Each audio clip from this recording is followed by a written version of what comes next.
unang pagkakataon mula nang maupo bilang acting chief ng Philippine National Police, pinangunahan ni Police Lieutenant General Jose Melencio C. Nartates Jr. ang isang command conference sa Camp Crame nitong ika-29 ng Agosto kung saan inilatag niya ang mga pangunahing direksyon ng kanyang liderato. Dumalo sa pagpupulong ang mga matataas na opisyal ng PNP kabilang ang command group, directorial staff at mga hepe mula sa National Support Unit at Police Regional Offices. Layunin ng pagtitipon na ihatid ang paunang direktiba at mga inaasahang hakbang ng bagong pamunuan sa kanyang talumpati. Ipinakilala ni Police Lieutenant General Nartates ang kanyang 7-point agenda na magsisilbing gabay sa pamamalakad ng pambansang pulisya sa mga susunod na buwan. Kabilang sa mga tinutukan niya ang pagpapalakas ng mga operasyon sa ilalim ng Enhanced Managing Police Operations,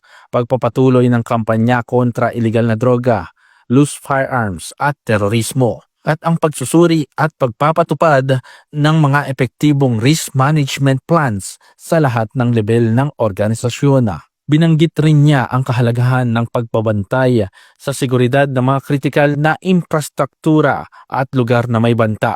Gayon din ang epektibong pamamahala sa mga pampublikong aktibidad tulad ng mga pista, events at crowd control operation. Bahagi rin ng kanyang agenda ang pagpapataas ng moral at kapakanan ng mga pulis, pati na ang mas matalinong paggamit mula sa pondo hanggang sa kagamitan at tauhan.